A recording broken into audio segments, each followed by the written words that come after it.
El Zarco, de Ignacio Manuel Altamirano. Capítulo 18. Entre los bandidos. Manuela, apasionada del Zarco y por lo mismo ciega, no había previsto enteramente la situación que la esperaba, y si la había previsto, no se había formado de ella sino una idea convencional. Su fantasía de mujer enamorada e inexperta le representaba la existencia en que iba a entrar como una existencia de aventuras peligrosas, es verdad, pero divertidas, romancescas, originales, fuertemente atractivas para un carácter como el suyo, irregular, violento y ambicioso. Como hasta allí, y desde que se había soltado esa nueva plaga de bandidos en la Tierra Caliente, al acabar la terrible guerra civil que había destrozado a la República por espacio de 3 años y que se conoce en nuestra historia con el nombre de Guerra de Reforma, no puede decirse que se hubiera perseguido de una manera formal a tales fascinerosos, ocupado como estaba el gobierno nacional en luchar todavía con los restos del ejército clerical. Manuela no había visto nunca levantarse un patíbulo para uno de esos compañeros de su amante. Al contrario, había visto a muchísimos pasearse impunemente por las poblaciones y los campos, en son de triunfo, temidos, respetados y agasajados por los ricos, por las autoridades y por toda la gente. Si alguna persecución se les hacía de cuando en cuando, como aquella que había fingido el feroz comandante, conocido nuestro, era más bien por fórmula, por cubrir las apariencias, pero en el fondo, las autoridades eran impotentes para combatir a tales adversarios, y todo el mundo parecía resignado a soportar tan degradante yugo. Manuela, pues, se figuraba que aquella situación, por pasajera que fuese, aún debía durar mucho, y que el dominio de los plateados iba consolidándose en aquella comarca.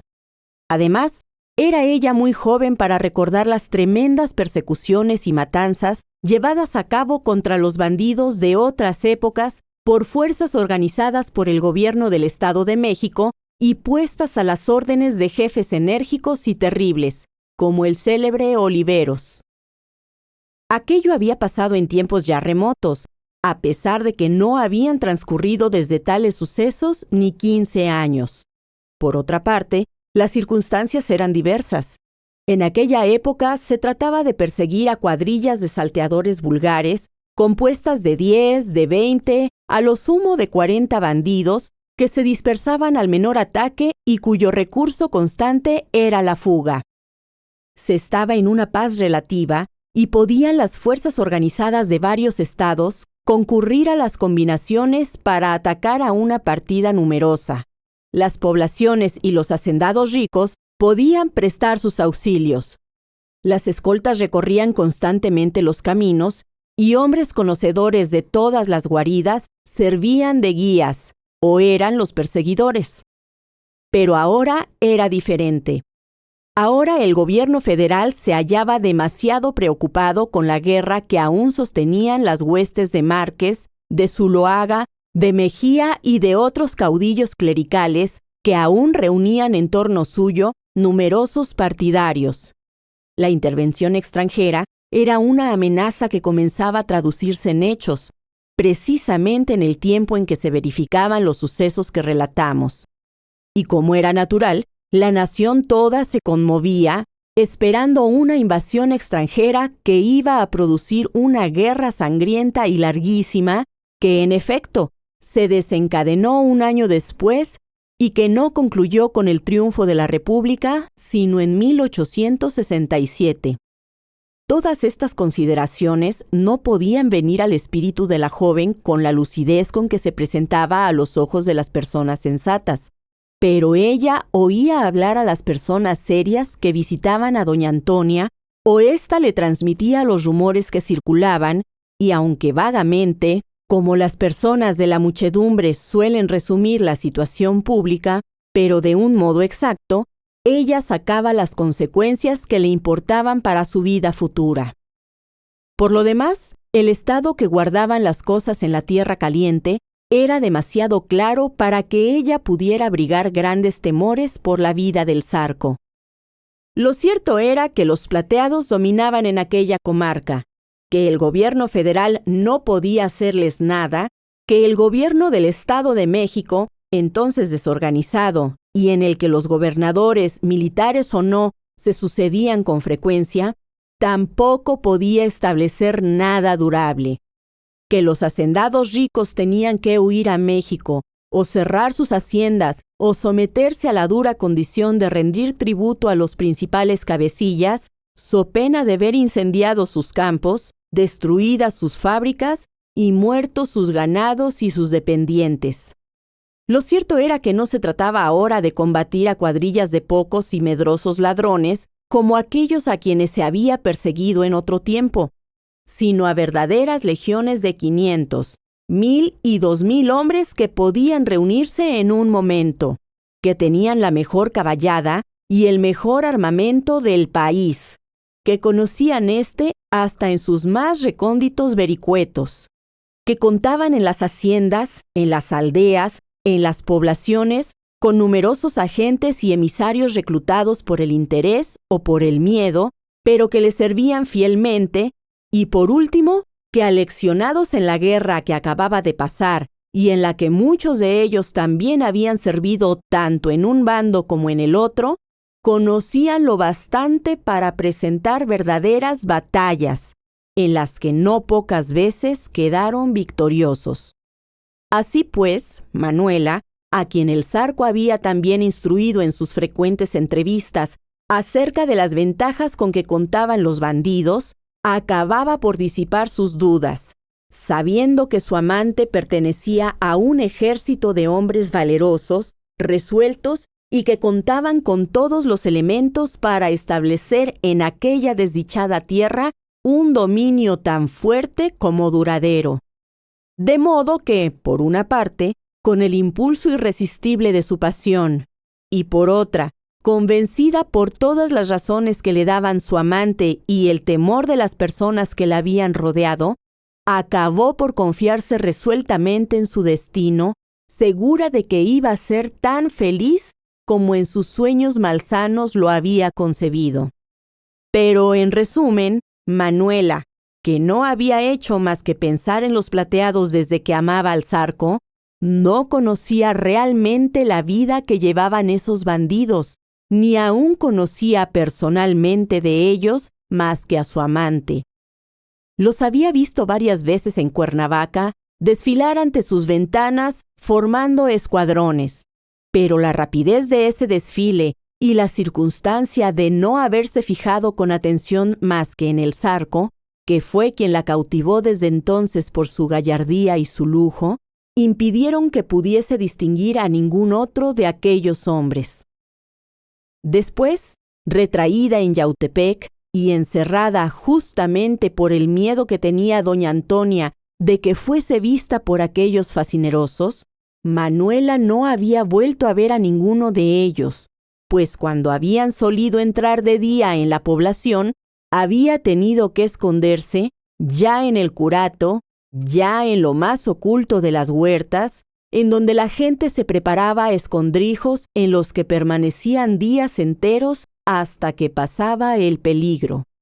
Así pues, no conocía a los bandidos más que de oídas, ya por los relatos seductores que le hacía el Zarco, entremezclados, sin embargo, de alusiones a peligros pasajeros que, lejos de asustarla, le causaban emociones punzantes, y ya por las terribles narraciones de la gente pacífica de Yautepec, abultadas todavía más por doña Antonia, cuya imaginación había acabado por enfermarse.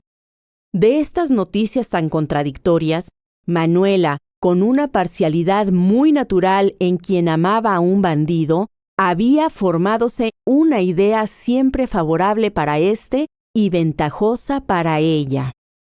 Pensaba que el terror de las personas exageraba los crímenes de los plateados, que con la mira de inspirar mayor horror hacia ellos, sus enemigos los pintaban como a monstruos verdaderamente abominables y que no tenían de humano más que la figura, que la vida de crápula constante en que se les suponía encenegados cuando no andaban en asaltos y matanzas no era más que una ficción de las personas aterradas o llenas de odio, que los suplicios espantosos a que condenaban a sus víctimas no eran más que ponderaciones a fin de infundir pavor y arrancar dinero más fácilmente a las familias de los plagiados. Ella creía que el Zarco y sus compañeros eran bandidos ciertamente, es decir, hombres que habían hecho del robo una profesión especial. Ni esto le parecía tan extraordinario en aquellos tiempos de revuelta en que varios jefes de los bandos políticos que se hacían la guerra habían apelado muchas veces a ese medio para sostenerse. Ni el plagio, que era el recurso que ponían más en práctica los plateados, le parecía tampoco una monstruosidad, puesto que, aunque inusitado antes y por consiguiente nuevo en nuestro país, había sido introducido precisamente por facciosos políticos y con pretextos políticos. De manera que a sus ojos, los plateados eran una especie de facciosos en guerra con la sociedad, pero por eso mismo interesantes. Feroces pero valientes, desordenados en sus costumbres, pero era natural, puesto que vivían en medio de peligros y necesitaban de violentos desahogos como compensación de sus tremendas aventuras. Razonando así, Manuela acababa por figurarse a los bandidos como una casta de guerreros audaces y por dar al Zarco las proporciones de un héroe legendario. Aquella misma guarida, Xochimancas, y aquellas alturas rocallosas de las montañas en que solían establecer el centro de sus operaciones los plateados, aparecían en la imaginación de la extraviada joven como esas fortalezas maravillosas de los antiguos cuentos, o por lo menos como los campamentos pintorescos de los ejércitos liberales o conservadores que se habían visto aparecer, no hacía mucho, en casi todas las comarcas del país. Todo esto había pensado Manuela en sus horas de amor y de reflexión, y ya resuelta a compartir la suerte del Zarco. Así es que la noche de la fuga, ella esperaba entrar en un mundo conocido. De pronto, la noche tempestuosa, la lluvia, la emoción consiguiente al abandono de su casa y de su pobre madre, que siempre le hizo mella a pesar de su pasión y de su perversidad, el verse ya entregada en alma y cuerpo al Zarco, todo esto le impidió comparar su situación con sus sueños anteriores y examinar a los compañeros de su amante. Por otra parte, nada había aún de extraordinario en aquellos momentos. Se escapaba de su casa con el elegido de su corazón. Este, caballero o bandido, había tenido que acompañarse de algunos amigos que afrontasen el peligro con él y que le guardasen la espalda. He ahí todo. Ella no los conocía, pero le simpatizaban ya por el solo hecho de contribuir a lo que ella juzgaba su dicha. Cuando, obligados por la tempestad, tanto ella como el Zarco y sus compañeros se refugiaron en la cabaña del guardacampo de Atlihuayán, todos guardaron silencio y no echaron abajo sus embozos, de modo que así, en la oscuridad y sin hablar, Manuela no pudo distinguir sus fisonomías ni conocer el metal de su voz. Algunas palabras en voz baja, cruzadas con el Zarco, fueron las únicas que interrumpieron aquel silencio que exigía el lugar. Pero cuando a las primeras luces del alba, y calmada ya la lluvia, el Zarco dio orden de montar, Manuela pudo examinar a los compañeros de su amante, embozados en sus jorongos, siempre cubiertos hasta los ojos con sus bufandas, no dejaban ver el rostro, pero su mirada torva y feroz produjo un estremecimiento involuntario en la joven, habituada a las descripciones que se le hacían de estas figuras de fascinerosos. Entonces fue cuando Manuela, en un pedazo de papel que le dio el Zarco, escribió con lápiz aquella carta dirigida a doña Antonia en que le daba parte de su fuga. Después, echáronse a andar los prófugos con dirección a Xochimancas, encumbrando rápidamente la montaña en que vimos aparecer al Zarco la primera vez. La comitiva continuó callada.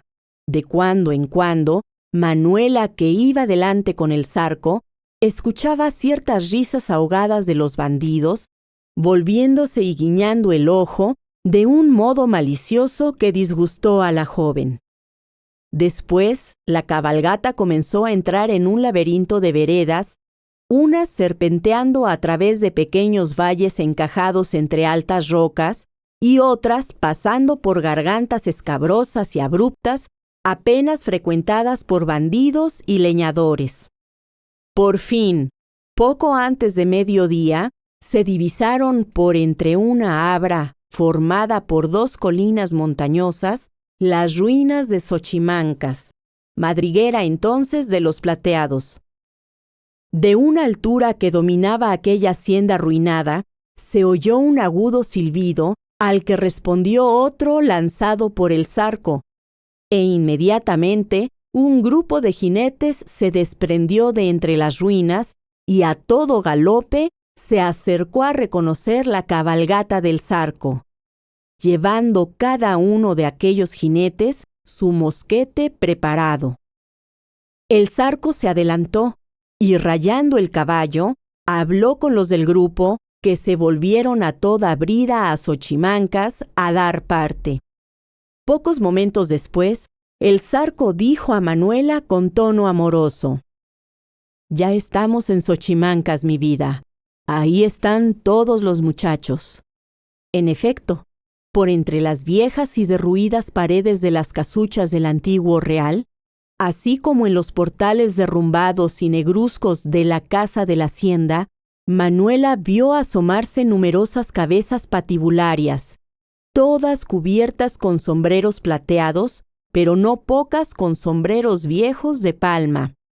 Aquellos hombres, por precaución, tenían todos en la mano un mosquete o una pistola. Algunas veces, al atravesar la comitiva, gritaban malignamente: «¡Miren al Zarco!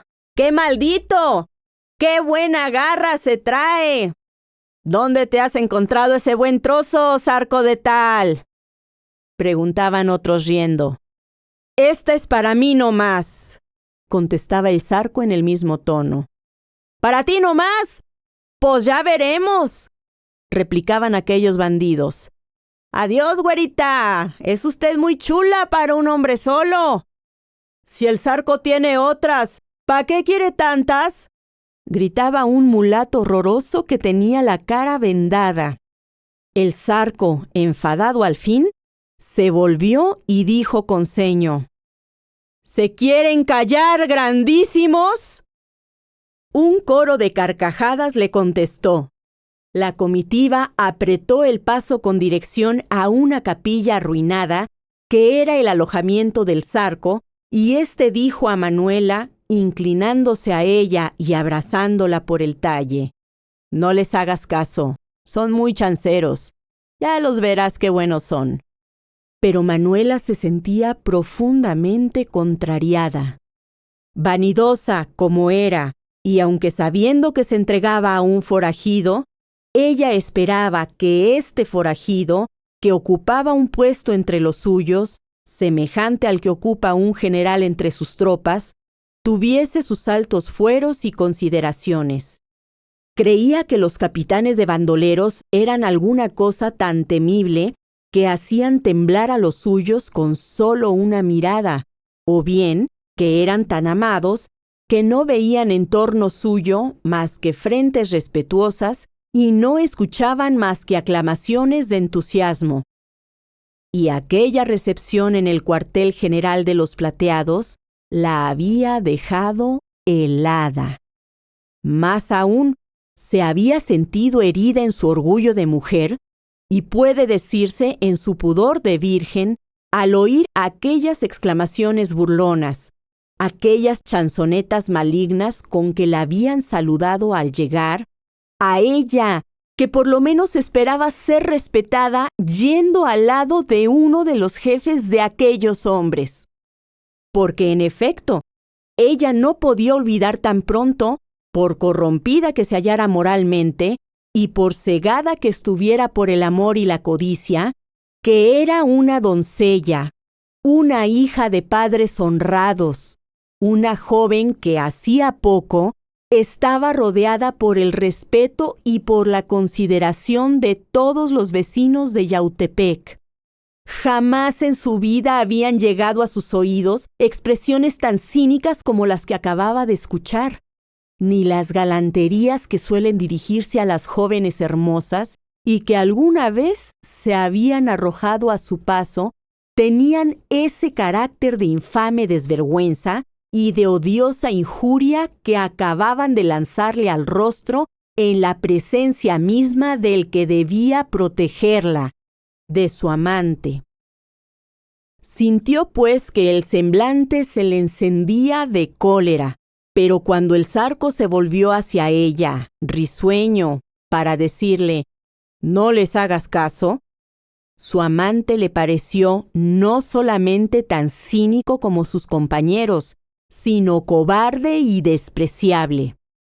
Díjose a sí misma, y por una comparación muy natural en aquel momento, que Nicolás, el altivo herrero indio, cuyo amor había desdeñado, no habría permitido jamás que la amada de su corazón fuese ultrajada de esa manera. Por rápido que hubiera sido ese juicio, le fue totalmente desfavorable al zarco, quien, si hubiese podido contemplar el fondo del pensamiento de Manuela, se habría estremecido viendo nacer en aquella alma, que rebosaba amor hacia él como una flor pomposa, el gusano del desprecio. La intensa palidez que sucedió al rojo de la indignación en el semblante de la joven debió ser notable, porque el zarco la advirtió e inclinándose de nuevo hacia ella, le dijo con tono meloso: «No te enojes, mi alma, por lo que dicen esos muchachos. Ya te he dicho que tienen modos muy diferentes de los tuyos. Es claro, pues, si no somos frailes ni catrines. Nosotros tenemos nuestros dichos aparte, pero es necesario que te vayas acostumbrando, porque vas a vivir con nosotros. Y ya verás que todos esos chanceros son buenos sujetos y te van a querer mucho. Te lo dije, Manuelita. Te dije que no extrañaras, y tú me has prometido hacerte a nuestra vida». Este «te lo dije» del zarco resonó como un latigazo en los oídos de la atolondrada joven. En efecto, comenzaba a sentir la indiscreción de su promesa y los extravíos y ceguedades de la pasión. Inclinó la cabeza y no contestó al zarco, sino con un gesto indescriptible en que se mezclaba la repugnancia y el arrepentimiento. Entretanto, habían llegado ya a la capilla arruinada que servía de alojamiento al zarco, pues las habitaciones de la antigua casa de la hacienda estaban reservadas a otros jefes de aquellos bandoleros. Aquel lugar, antes sagrado, se hallaba convertido ahora en una guarida de chacales. En la puerta y a la sombra de algunos arbolillos que habían arraigado en las paredes llenas de grietas o entre las baldosas desunidas y cubiertas de zacate, estaban dos grupos de bandidos jugando a la baraja en torno de un zarape tendido, que servía de tapete y contenía las apuestas, los naipes y algunas botellas de aguardiente de caña y vasos. Algunos de los jugadores se hallaban sentados en cuclillas, otros con las piernas cruzadas, otros estaban tendidos boca abajo. Unos tarareaban con voz aguda y nasal canciones tabernarias. Todos tenían los sombreros puestos y todos estaban armados hasta los dientes. No lejos de ellos se hallaban sus caballos, atados a otros árboles, desembridados, con los cinchos de la silla flojos y comiendo algunos manojos de zacate de maíz, y por último, trepado en una pared alta, vigilaba otro bandido, pronto a dar la señal de alarma en caso de novedad.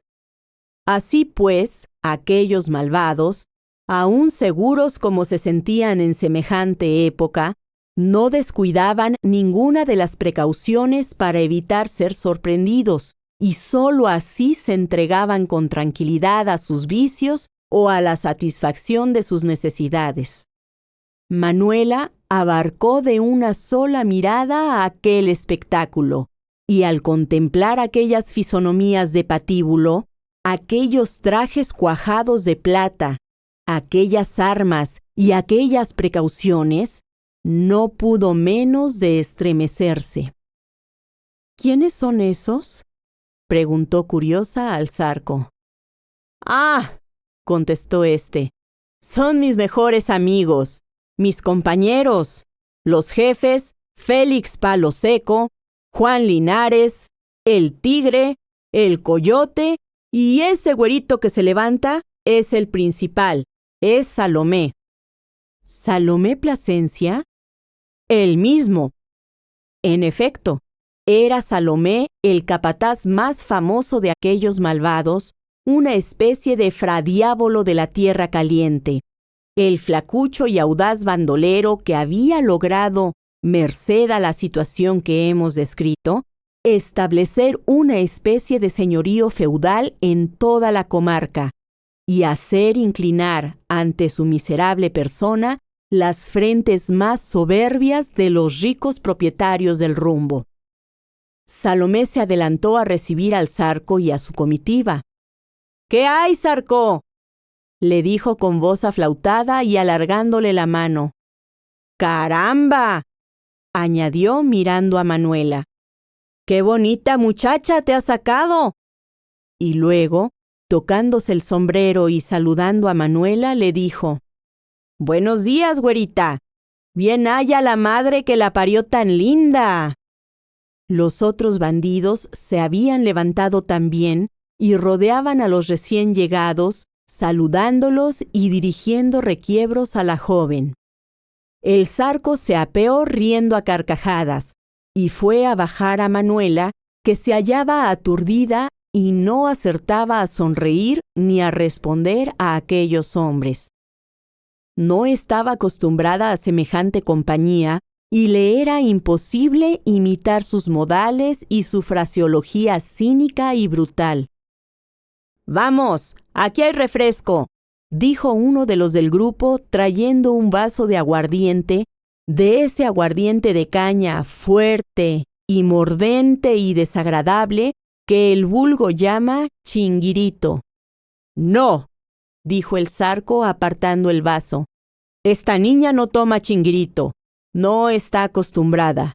Lo que queremos es almorzar, porque hemos andado casi toda la noche y toda la mañana y no hemos probado bocado». «A ver, mujeres», gritó a las personas que había dentro de la capilla, de la cual se exhalaba, juntamente con el humo de la leña, cierto olor de guisados campesinos. «Háganos de almorzar y tomen esto», añadió alargando la maleta que contenía la ropilla de Manuela. Esta solo conservó su saco de cuero en que guardaba las alhajas, que nunca le parecieron más en peligro que en aquel lugar. Un grupo de mujerzuelas desarrapadas y sucias se apresuró a recibir aquellas cosas y los recién llegados penetraron en aquel pandemonium en que se aglomeraban objetos abigarrados y extraños y personas de cataduras diversas.